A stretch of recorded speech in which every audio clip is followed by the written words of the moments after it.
Ryan Reynolds here from Mint Mobile. Not only have I been the owner of Mint Mobile for the last few years, I've also been a customer.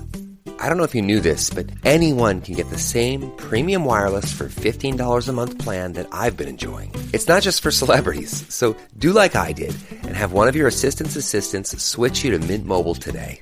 I'm told it's super easy to do at mintmobile.com/switch. New activation and upfront payment for 3-month plan required. Taxes and fees extra. Additional restrictions apply. See mintmobile.com for full terms. 'Tis the season to shine with H&M. Discover the holiday collection and find fashionable pieces for your wardrobe or for under the tree. Get inspired and dazzle with this year's glam. From tuxedo styles, bow detailed pieces, impressive prints, and more. From unforgettable looks to unforgettable gifts. With fashion finds to home decor, find it all at H&M. Treat your loved ones and yourself this season. Shop in-store or at hm.com. Ryan Reynolds here from Mint Mobile. Not only have I been the owner of Mint Mobile for the last few years, I've also been a customer. I don't know if you knew this, but anyone can get the same premium wireless for $15 a month plan that I've been enjoying. It's not just for celebrities. So do like I did and have one of your assistants switch you to Mint Mobile today. I'm told it's super easy to do at mintmobile.com/switch. New activation and upfront payment for 3-month plan required. Taxes and fees extra. Additional restrictions apply. See mintmobile.com for full terms. This episode is brought to you by Shopify.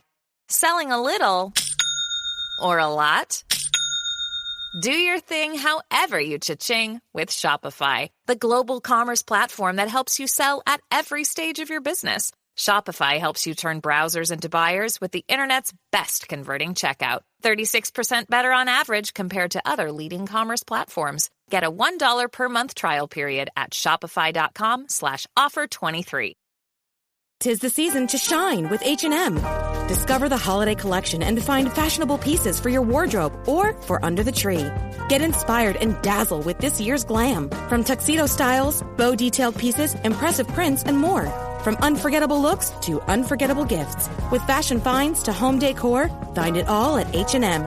Treat your loved ones and yourself this season. Shop in-store or at hm.com. This episode is brought to you by Shopify. Selling a little or a lot? Do your thing however you cha-ching with Shopify, the global commerce platform that helps you sell at every stage of your business. Shopify helps you turn browsers into buyers with the internet's best converting checkout. 36% better on average compared to other leading commerce platforms. Get a $1 per month trial period at shopify.com/offer23. Don't do that. Willie was talking about pride and how men carry a bunch of pride. Women, I'm going to call you out. You do the same thing. Mm-hmm. You go, what? Okay, really? Calm down. Calm down.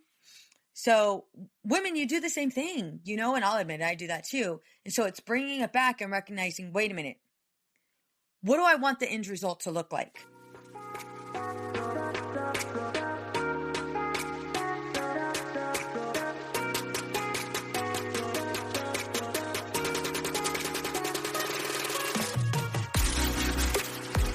Hey girl, imagine a life where you feel supported, connected, and understood. I get it. Being a mom is hard, especially when you're spinning so many plates. We exhaust ourselves trying to create the perfect life for our family. You deserve to enjoy your family without the stress perfectionism brings. On this podcast, I provide practical and relatable life experiences. I teach women quick and easy to use strategies to help them reclaim their identity, reignite their marriage, and enjoy their children. If you're ready to be challenged, then pull up a chair, grab a pen and paper because it's about to go down. I'm Veronica Cisneros, a licensed marriage and family therapist, and this is the Empowered and Unapologetic Podcast.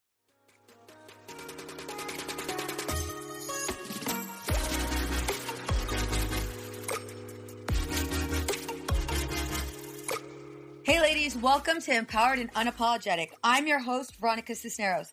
I am super excited for today's episode because I invited no one else, no one other than my sexy ass husband, Willie. Hey, babe. Hey, what's up, everybody?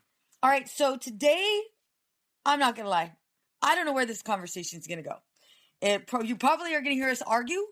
You probably are going to hear us coming back from an argument. Who knows? let's just see where this goes. And the reason why I'm being so candid is because a lot of you guys have been asking me questions with this masterclass that's coming up. You know, the masterclass being 3 simple steps to connect and communicate with your husband. With that masterclass coming up, you guys are asking me a whole bunch of questions of, how did I lose my spark? How do I communicate with my husband? How do I prevent a conversation, you know, going from just a simple conversation to now we're not even talking and we're avoiding each other? And so I wanted to have Willie on here because, one, I think it's awesome that he's here and I get to do this episode while staring at his fine ass. But then 2, you guys get to hear it from a men's perspective. I'm not going to lie. He's going to give me the crazy eyes in like 5.2 seconds because I'm totally going to put his ass on the spot. Totally going to put his ass on the spot. Yeah, it's going to be fine. You'll be okay, honey. You'll be okay. Maybe. Who knows? So, yeah, it's happening. It's happening. All right, let's do it. All right. So what do us women need to know about men? What do we need to know about men? Like, what are you guys not telling us when we argue? Like, and I want you to be completely honest because you know I have a lot of men that I provide therapy for, a lot of men as clients. And one thing I hear over and over, and this is just to kind of prep you on how real we're getting. One thing I hear over and over is, I literally just shut down because her ass is going to yell anyway. So why even say anything? I agree. Okay. You could have like paused a little longer. I did. It was like 0.5 seconds, like you say? 0.52 seconds. 0.5. Okay. So when you say that, I can already hear the women that are listening to this get pissed off because it's like, okay, wait a minute. The only reason why I'm yelling at you is because if you would have done it the first time, second time, shit, even the 5th time, we wouldn't be in this predicament. I have to tell you over and over and over for you to help me around the house. That's the problem. Okay, let's go there. You're telling me. If there's kids involved, you tell kids. You don't tell your husband. So how do we get you to do shit? I don't tell you. How do we get you to do stuff? Your husband is your partner. Yeah. And you should be talking with him, not talking at him. He's not a 5-year-old, nor should he be treated like a 5-year-old. Because if you want a 5-year-old, that's when you get a 5-year-old argument. Okay. That goes back and forth. And that's the problem with this, because that's where a lot of arguments start, is because, or the man clams up because he's like, if I say something, now all of a sudden, you know, then she starts either getting offensive and wants to argue, like it just goes back and forth, or it's, well, why are you yelling at me now? That all started because of the approach. So you're saying because of our approach. Mm-hmm. The thing is, if I come at you nice, and I'm not talking about us. Yeah. Well, kind of. You know what? No, fuck it. Let's go. If I come at you nice, it might work, right? It might work. So I'm going to give you a prime example, and we're totally going to go here. Go ahead. That smoke detector that's outside of this bedroom. It's completely fine. Okay, so let's go there. Like for me, when I look at it, okay, ladies, you don't know what we're talking about. We're gonna go there. All right. Shit, I covered last night. I covered just 5 minutes ago. I just told you some stuff. All right. So we're totally gonna go there because I want them to hear us. If we argue, we argue. But I want them. I'm not saying we're gonna argue perfectly. I'm not saying that, but I want them to hear like where we go and how we get there. Mm-hmm. So a primary complaint is, you know, let's say for me, smoke detector. Because it's not up, I go into... You put it up? I put a replacement up. You did? Mm-hmm. Oh, shit. Really, honey? Mm-hmm. All right. We're about to take a break. We're going to take a commercial break. Kids, earmuffs, because it's about to go down in the Cisneros house. You did, baby? Yes. Oh, okay. So before, though. Okay. Damn, I can't even be mad at you anymore. You try to find something. I don't want to. I just want to have the sex. As do I. Okay. Damn. Bad argument. You guys, what's happening? Okay. There was a story there. So let's stay there for a minute. All right. So let's pretend it's not done. You've asked numerous times. Let's pretend it's not done. I want you to get this done. Damn, baby. I'm like, it's like, holy shit. Babe. I'm not kidding. Like naked in like 5.2 seconds. Let's do it. Anyway. Naked podcast. Naked podcast. Can you imagine? Ooh. We wouldn't talk at all. I mean, maybe. Okay, so back to the damn smoke detector. It's getting on here. My head goes into, there's going to be a fire. That one damn smoke detector isn't going to detect the damn fire, and we're all going to die. You don't see it that way? No. Why not? Because I've taken precautions to get shit done that you didn't consider, like putting fire extinguishers. Oh, yeah, but that's not going to help me when like 2 o'clock in the morning and my... It is when you are not having to run through fire and you can instead Okay, so this is where we're at. Or yeah, there's a fire alarm that's been replaced already. But when it wasn't. Yes. So, when it wasn't, then yeah, there's definitely, I wouldn't say an extreme danger, but there's just, there's things to consider that, yeah, you want to make sure that you're always safe. But you weren't. And then but you didn't. At the time. The perception is that you just don't care. Oh, yes. Okay. I don't know if we're going to be able to record this whole damn thing because you're saying yes. Yes. From you to me, or like your perception of me is that I just don't care. You don't give a shit. Yes. You're okay with us dying because all you want to do is get your ass to bed and go to bed. That's all you want to do. All you want to do is brush your teeth, get ready to bed, and then maybe kiss the kids. But your main goal is to get in that bed, probably have sex, which isn't going to happen because that smoke detector wasn't up. Now it is, but before it wasn't. Or, just go to sleep, check out. And so for me, it's like, we're all going to die. I go into this catastrophic mode where I start these complete extremes.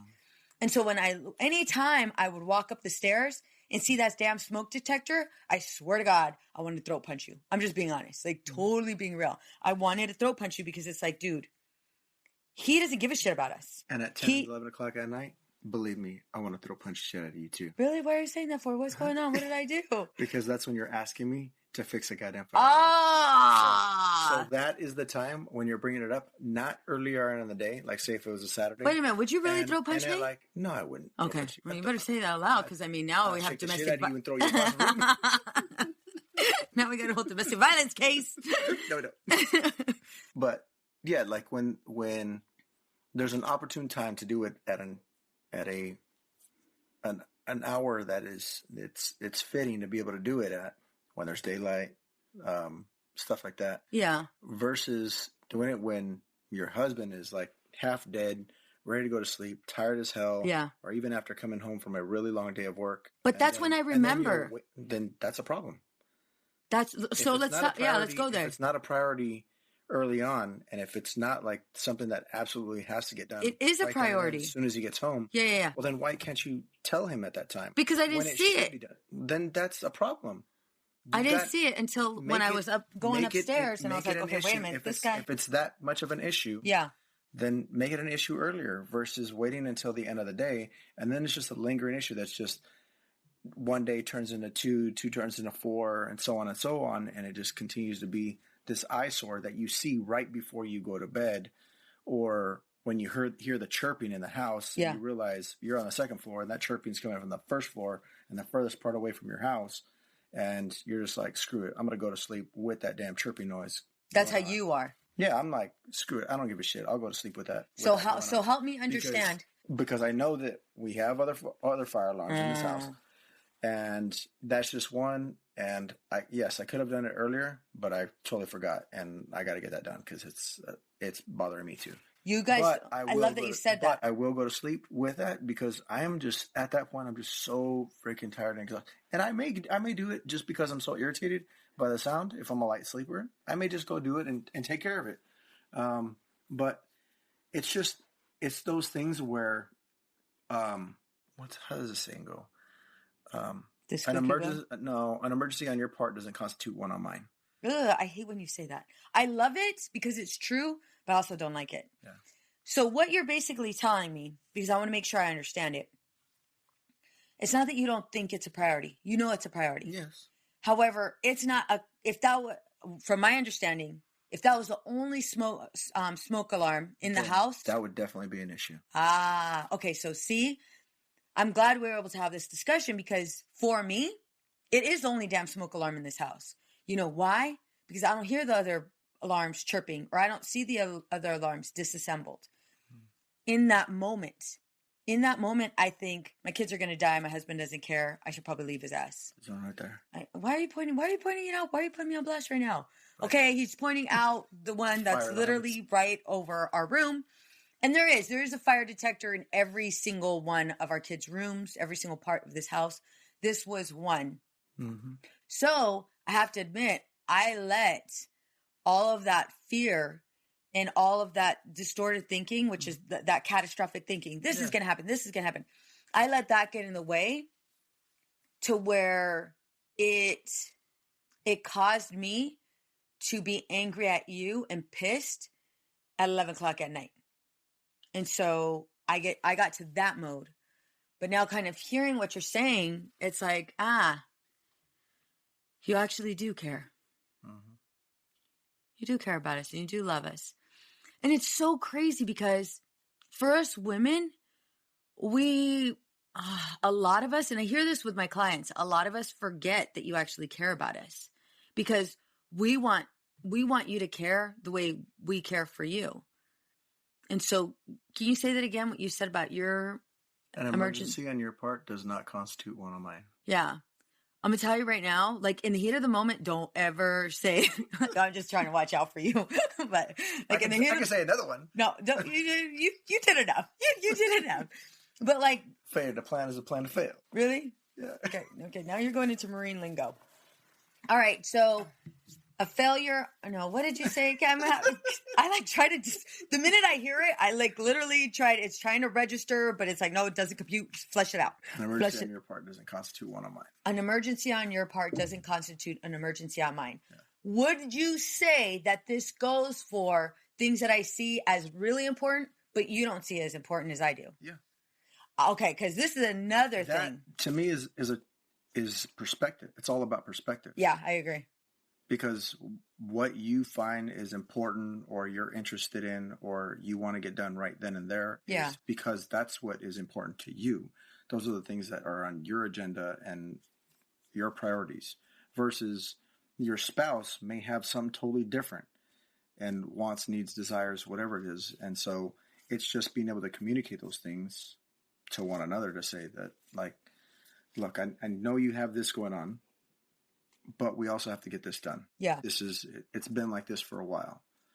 Case in point, we had a party this weekend. Yeah. And we had people that were going to be outside, people that were going to be washing their hands and stuff. And I had to get a pipe fixed on a plumbing area outside our house. Yeah. And so. Because that also took like forever. I'm not going to lie, but it took like probably 3 years for it. I'm just between you and I, folks. Between you and I, that Home Depot bag was sitting on. I'm just being honest. I mean, we're calling each other out. I'm gonna call your ass out.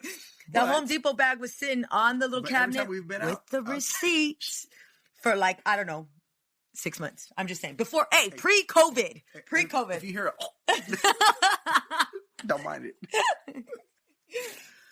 Anyhow, it was taken care of during a time that was needed versus a time where just do it for the sake of doing it because I just want to give you another task to do because that's my love language and it turns me on. Wait a minute, you talking shit about me right now?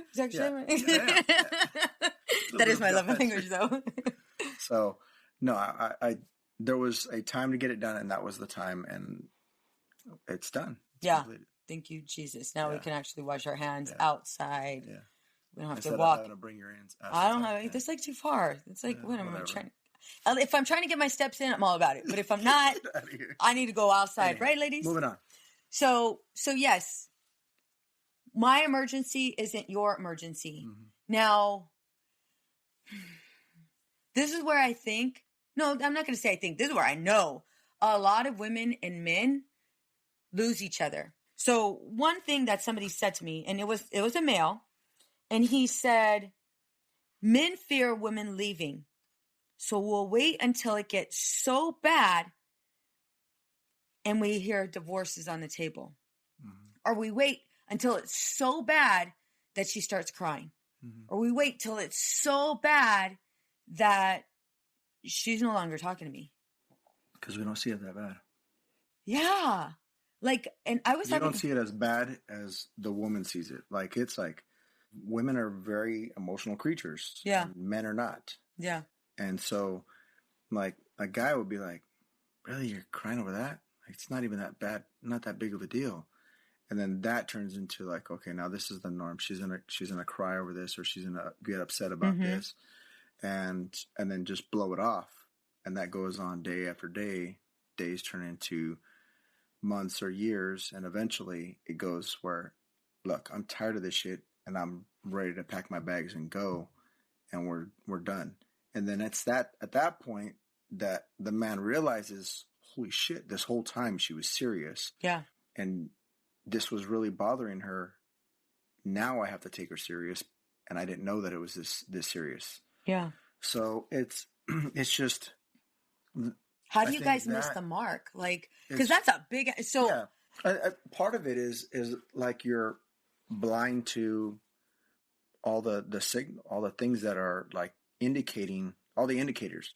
Blind to all those indicators, and the things that are telling you like things aren't going well. I mean, you know, what is your sex life like? Is that starting to go down the damn drain? Are you like in public? Is it a facade? Are you like in front of friends, like faking that you're happy when in reality you're not? Conversations are short, or they may not even be conversations at all, or even sleeping together anymore in the same bed. Yeah. You know, are there any ever signs of affection? Like all those things, like little by little, are the things that you used to have, are they starting to dwindle and go away? Those should be those telltale signs that say, you know, she's about to end this shit, and I need to figure this out. And if that's the case, then yes, as a man, put your goddamn pride aside and go to fix it. Do something, because you're about to lose her and you may not get her back. Yeah. Ladies, it's time for a masterclass, and I want to personally invite you. This is a free class, and I'm offering it live on 3 different days to accommodate everyone's schedule. I just don't want anyone to miss out on this amazing offer.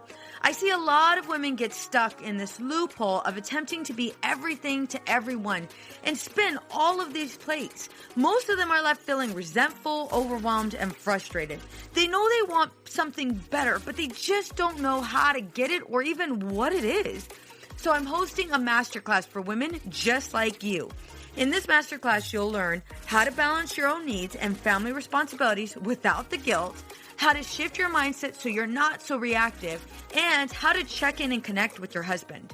If you're ready for change, then join me in my masterclass where I teach you how to increase connection and conversations with your husband. Go to www.empoweredandunapologetic.com/masterclass. Looking forward to seeing you there. So I challenged, he's one of my clients, I challenged him and I asked him why. Like, you notice these things going on. He answered the same way, which always does this. Pride. Yeah. Well, he didn't know it was pride. He had no idea it was pride. He's just like, well, I know it's going to get better. And if I just fix what she's telling me to fix, then it'll be done. We'll be good to go. Guys are fixers. Hell yeah. So that's where he would go. He would go straight into, I'm going to go out and fix it, and then it'll be cool. But then she goes back to her normal routine, doing everything. So, I mean, I'm going to let her do it. She's doing it anyway. And she criticizes me when I do it. And so he was talking about falling into that pattern. And he also said, he also had mentioned that, what did he say? I wrote it down. He thought if I just do things differently, then everything would work out. I always thought everything would work out. And then now I'm here sitting in front of a therapist fighting for my marriage. And I look at her and I asked her, because we were doing couples therapy, and I asked her, why did you allow it to get this far? And she immediately took the defense, right? She was like, wait a minute, girl, I thought you were on my side. And it's like, no, I'm not on either of your sides. Why did you allow it to go this far? And what her reply was, I thought he knew what I was saying. I thought by me complaining about this in this way, he really knew that I was at my limit. Or another thing I hear women say is, well, I just thought it would get better when. Mm-hmm. It would get better when we're financially stable. It'll get better when we actually go on dates. It'll get better when we start to have sex. It'll get better when, we sit down and have these deep conversations. And I asked her, how long have you been saying it'll get better when? And ladies, how long have you been saying it'll get better when? And she replied, 10 years. Mm-hmm.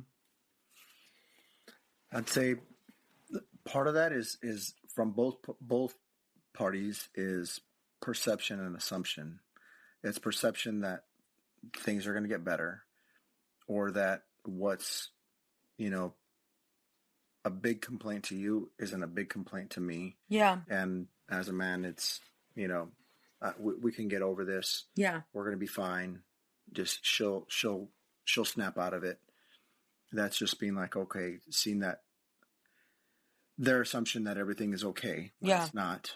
And then the other assumption too, from I would say the woman's perspective is that like he should know better. He should know that things things aren't the way that they're supposed to be, and that he's going to lose me if he doesn't fix these things, or he's not willing to work on a relationship, because things are not getting better. We are not okay. Yeah. So one thing that I appreciate about both of us, and I'm not going to say it happens every single argument because it doesn't, but I'm going to go over a few techniques on what couples can do, what women can do. And I say women because I got to be honest, it starts with you. I know that sucks. I'm aware of it, but it does. Why? So answer that question. Why does it always have to start with us? Why do I got to say, you know what? Hey, we need to do work on our marriage. Hey, you know what? Our kids are failing in school.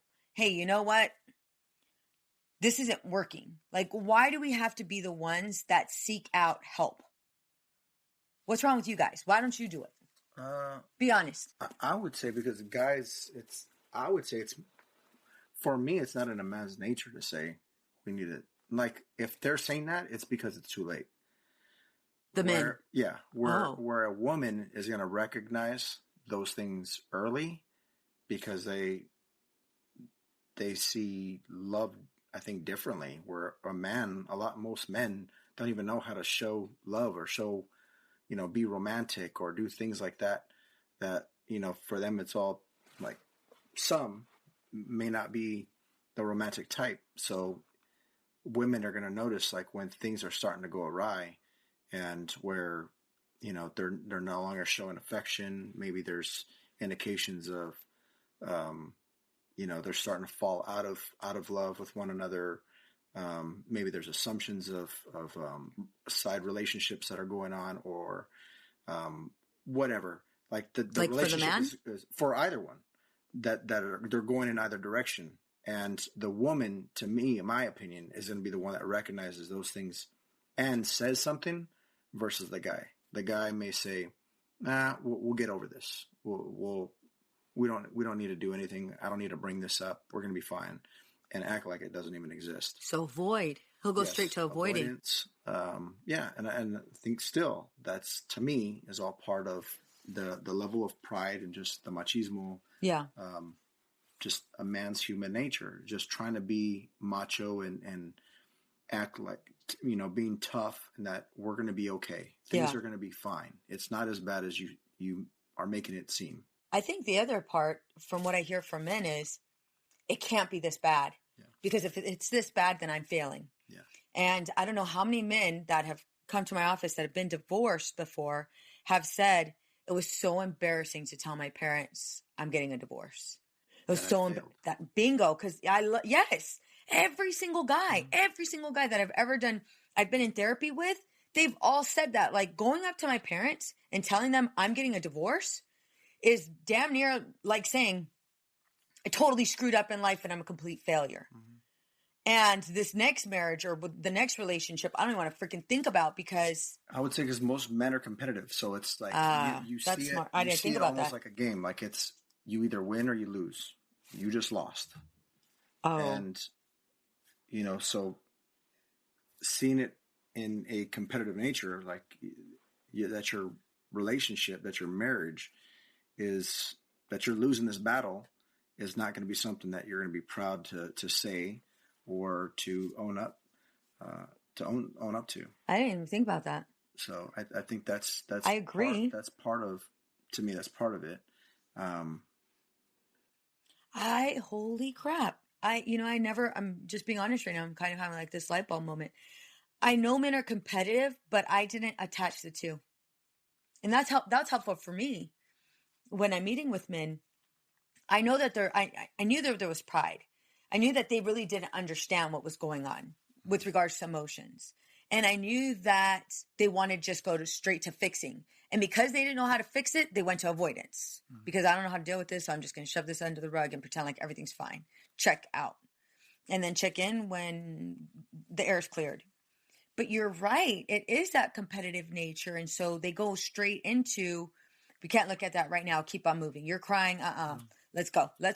You don't cry. Like, we're going to figure this out. Or let me fix it by buying flowers or whatever. This will make it go away. Or let's have sex. Or let me make her dinner, because I don't make her dinner. I don't do any of that stuff. So let me do something off the cuff that I normally don't do, that maybe she nags me for. And maybe that little Band-Aid will fix it.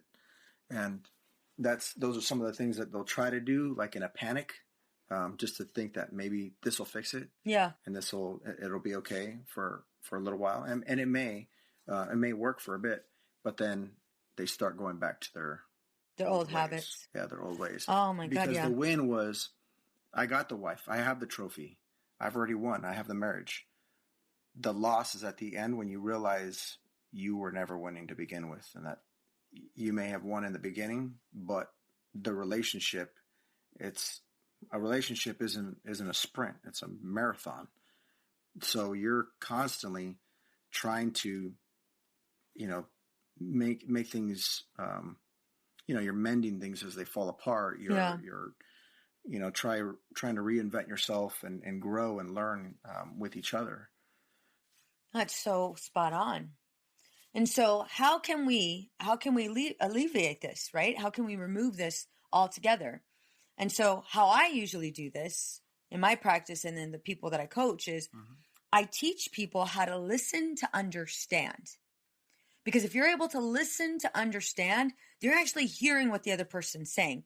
Don't get me wrong. I struggle with this every now and then, especially when I'm feeling so passionate about something. It takes me a while to come back. Why are you looking at me like that, right? Because it's true. It does. I feel so passionate about it. I want you to feel passionate about it. And when you're like dismissive about it, that's it. I'm throwing you in the pool, drop kicking you. I don't care if I'm 5'2", I'm climbing a ladder. We both know that ain't happening. I know, but a woman could always dream, all right? A woman can always dream. So, ladies, I'm going to teach you how to listen to understand. But before I teach you, I want to ask you 3 questions. One of the main things is, you'll tell me, how do I listen to understand without being so defensive? This is why I'm going to ask you 3 questions. The first question, if you haven't grabbed a damn pen and paper, ladies, have I taught you nothing? Grab a pen and paper, because I really want you to write this down. And if you haven't grabbed your husband yet, girl, push pause, rewind the damn thing, replay the tape, because you're going to want him to listen, right? Wouldn't you want to listen to this? Yeah. Hell yeah. Right? All right. So grab his ass, you'll get his attention.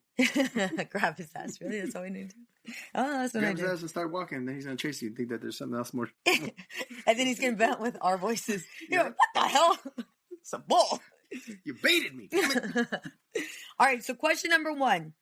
What is the message you just received when your partner was talking? I'm going to repeat that question. What is the message you just received when your partner was talking? What did you hear him say? Because when Willie and I are talking, what I tend to hear him say, even though he's not saying it, but where I go right away is, it's not important to me. Leave me alone. Go away. That's what I hear him say. He's not saying that. He's telling me probably something like, I will get to it later. I'm not going to make your emergency my emergency. Oh my God. I swear to God, ladies, when he says that, I'm like, oh my God, Hope Girl's about to catch a case.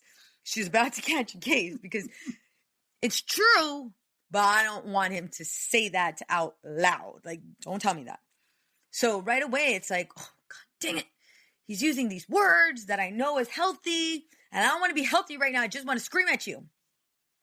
So I have to play back the tape. I have to pause and I have to think about, okay, what is going on? What is going on right now? What is he trying to tell me? Well, he's trying to tell me, what were you saying, that damn phrase again? I literally fleshed it out. Like after you said it, like, Da-da-da. An emergency on your part doesn't constitute one of mine. yeah. You know why? Because you say it low. And so I like. An emergency on your part. Yeah. Does not constitute one of mine. Okay, it doesn't help when you point fingers, all right? Like that finger's about to be broken, all right? We're about to get the cops called on us. This couple's over here arguing. Let's go. Move on. All right, so what is the message you receive? That's first. I already gave you an example. Question number 2. Why is this moment, is this conversation, why is it so triggering? What do I mean by triggering? What I mean by triggering is, how is it invoking? How is it bringing up some form of pain that you've experienced in the past? What is this reminding you of? That's how you know it's a trigger. A trigger is an emotional wound that has not been healed yet. And so it's brought back up to life and it's completely exposed. So what is it? How is this triggering you? Right? And so for me, it's triggering me because whenever I would go up to my mom and dad, Mom, I love you. Dad, I love you too. Whenever I'd go up to my dad and say, Dad, hey, check this out. The first thing I would hear is, Veronica, what is that going to do for me? And it was like so heart-wrenching. Because it was like I was coming up to you with good stuff. Or I would have something to say and it would be completely dismissed. Especially, I'm about to get like all vulnerable up in here, especially when it had to deal with my dad's addiction. There were times when we would have family meetings and I would want to share everything. Like literally, I was like 10 or 11 years old trying to host a family meeting, a family intervention. So my dad would stop using. And I remember just being, Ma, it's okay, Veronica. Just, shh, you're all hyper. Because I was hyper when I was a kid. I'm still hyper now. But, that I'd always get like told, just calm down. And so right away, it was this message that I had received of me not being enough. And then second, that was an emotion. That was an emotional trigger that I hadn't healed. So that's why whenever Willie, when he and I were in our beginning years, that's why it would trigger me so much. It triggers me now, but I'm able to come back from it because I have worked on it. My last question, do you feel exposed, insecure, rejected, or judged? Circle 1. And I want you to think about, what is the emotion you're experiencing in that moment? Frustration, rage, insecurity, like what is it? Identify it. And now I'm going to teach you how to listen to understand. So as you heard Willie and I talking right now, right? I actually listened to what he had to say. And I heard him. How do you know I heard him? Because I repeated what he said. And a good rule of thumb is when your husband's talking, right? Or whoever's talking, like let's say, let's say they have the ruler, right? They have the mic. So that person that has the mic has the full say and they get to go out and talk. And you guys can come up with like a timer of 2 minutes. They got 2 minutes to go out and plead their case until the mic gets taken from them. So Willie had so much time to go out and plead his case. After, I grabbed the mic back. Not to react, ladies. We're not going to react based off our emotions. I grabbed the mic back because now I'm going to spend those exact 2 minutes repeating and clarifying what the hell he said to me, just so I understand his point of view. I already can hear you saying, wait a minute, 2 minutes is too damn long. I just want to tell him how I feel. Yeah, how's that working for you? It's not. And that's not necessarily listening. So for listening to understand, we're pushing the pause button on what we want to say. So while they're talking, freaking take notes. Take notes. He brought up this point. He brought up this point. You don't have to write a whole thing on what you want to say next. Hell no. Write down his points. Believe me, ladies, when it's your turn to talk, you're going to remember everything you want to say to him. But it's just not going to come out in a defensive manner. Once you're able to go ahead and get clarity, you then ask any questions. Hey, you know what? Did I understand that right? Like I said with the smoke detector. So wait a minute. You do care about us. wait a minute, your brain automatically goes to the 50,000 fire alarms we have and the 50,000 fire extinguishers you have. That's correct. Right? So I asked you, because all of this time I was just thinking of this was our only one. Mm-hmm. Right? Which then, what ended up happening for us on your end? The minute I was able to ask for clarity. I realized you were catastrophizing at the time, and I had to bring you back to reality to let you know that we are going to be okay. There are more fire alarms in this house. Yeah. And it'll get done. Bingo. So just not right now. Yeah. So you were able to understand my stance. Yes. And my guard was down. I wasn't like defensive or anything, which meant, where were you at? I was heightened too. Like when you start coming at me, I it's what is it called? A fight, flight, or freeze, or whatever it is. Yeah, fight, flight, or freeze. Yeah, that too. Yeah. I'm sorry, I'm a therapist. It's the therapist coming at me. So it's like when you go up when you come with high emotion, sometimes don't get upset if you're met with the same high emotion back. Yeah. That's what ends up happening in most arguments is that. One person is coming at them crazy. The other person ends up firing back. And then it's like, why are you yelling at me? Yeah. Well, it's because of how it all started. Yeah. So this is right now, Have a conversation. Bingo. With our conversation, I was able to listen to you. So the minute I was able to ask you questions, where was your emotion? Where were you at? I was able to answer and provide a clarifying answer. Yeah. That was respectful, and it was able to provide, the answer that you wanted. Yeah. Versus. And it's not always the answer I want, right? Correct. But sometimes, it's a lot of times it's the delivery. Yeah. So, ladies, write down what he's saying, write down his points, because you're going to explain to him, okay, you got the mic, you got 2 minutes, I'm going to put the timer on. I'm going to have the same 2 minutes, but I'm going to clarify what you said. And then it'll go into your 2 minutes. This is not your moment to shine. Don't do that. Willie was talking about pride and how men carry a bunch of pride. Women, I'm going to call you out. You do the same thing. Mm-hmm. You go, what? Okay, really? Calm down. So women, you do the same thing, and I'll admit I do that too. And so it's bringing it back and recognizing, wait a minute, what do I want the end result to look like? For me, it was I wanted that smoke detector up. But more importantly, what do I really want? What's the big picture? I want my husband and I to connect. I don't want to walk on eggshells. I don't want to end this conversation where we avoid each other for 3 days, because that just sucks. I don't want that. So if I don't want that, then I need to follow these rules. Ladies, the last thing you do is if you say something that you wish you could take back, then own it. Own it. I don't care if your husband's doing that. Don't care right now. I'm totally focused on you. If you say something that you wish you could take back, then own it. The minute you're able to say, hey, you know what? I was out of line. I just said something that was totally disrespectful. He might still be up, right? He might still have his emotions about it, but you're changing the way you guys have a conversation. And so guess what's going to happen? He's going to let down his guard. He's probably going to be hurt, right? That's okay.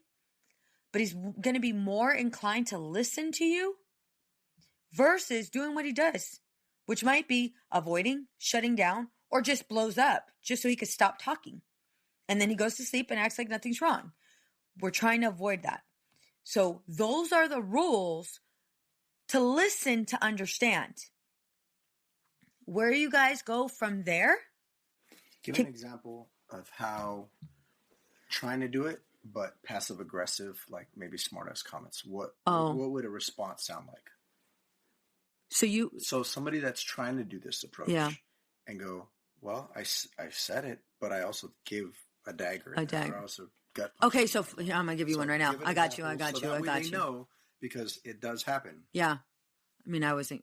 Okay, so an example would be something along the lines of, okay, so wait a minute. So what you're saying is that right? Is that right? You're saying this? Yeah. All right. Okay. Yeah. You're saying, okay, fine. You think that's important? Cool. Okay. That's being passive aggressive. Totally being passive aggressive. Pay attention to the tone. Pay attention to your mannerisms, right? And then Are you really listening, or are you just waiting for you to grab the damn mic? And be honest with yourself. So it appears as if, yeah, I'm following through with this exercise. That's the passive part. But the aggressive part is I'm trying to hurry you up, and I'm doing it in a condescending, manipulative way so that I could get the damn mic back. That's the aggressive part. And that's not just for the girl. That's also for the guy, too. Hell yes. Because it could work in either way. And it does. Yeah. So ladies and gentlemen, because I know you men are up in here too, I want to tell you, first off, I'm so proud of you. You guys listened to the entire episode. We got through it. Willie and I didn't die. Like, we didn't kill each other. Thank you, Jesus. So I want to personally invite you to my masterclass. I have a few dates coming up. One is coming up this Tuesday, ladies.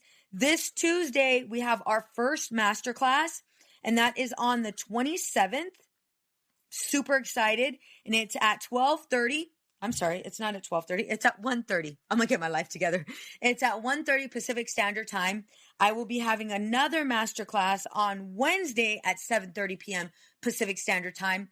And in this lesson, I will teach you 3 simple steps to connect with your husband and have conversations with him. 3 simple steps. They're very, very easy. I'm super excited. This is going to be about an hour-long masterclass because I want to make sure I teach you and I go through slides and you guys have a really good understanding of how to do this. And then the last about 15 minutes is when I'm going to be doing a Q&A. So you'll be able to ask me whatever questions you have, and I'll provide you with my honest answers.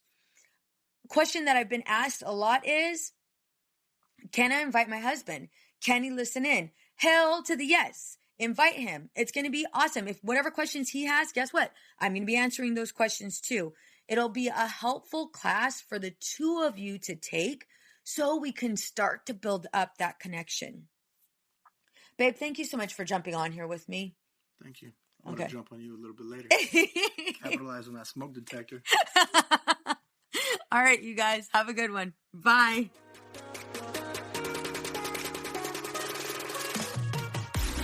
Many women lose their own identity in the shadow of being a mom and a wife. We are a community of women who support each other. We leave perfectionism behind to become empowered and unapologetic. I want to personally invite you to join our Girl Gang. It's a free Facebook community for women just like you. Go to www.facebook.com/groups/empowered and unapologetic. See you there. What's up, ladies? Just want to let you guys know that your ratings and reviews for this podcast are greatly appreciated. If you love this podcast, please go to iTunes right now, write a review, rate the episode, and subscribe. Don't forget to share it with your friends. Empowered and Unapologetic is part of the Practice of the Practice podcast network, a family of podcasts that change the world. To hear other podcasts like the Bomb Mom Podcast, Beta Male Revolution, or Imperfect Thriving, go to practiceofthepractice.com/network. This podcast is designed to provide accurate and authoritative information in regards to the subject matter covered. This is given with the understanding that neither the host, Practice of the Practice, or the guests are providing legal, mental health, or other professional information. If you need a professional, you should find one.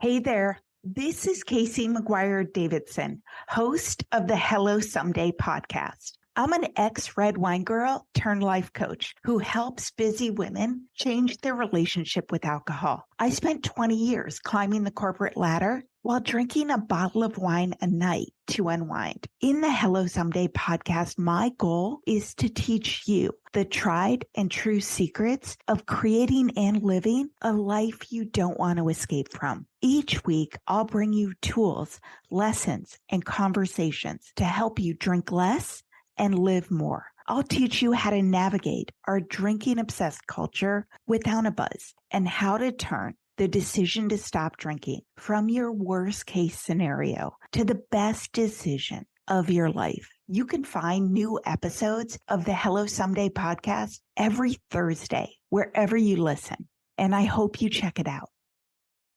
I know we've been taught that motherhood requires alcohol. I know we've been taught not to question our relationship with alcohol until we've lost everything.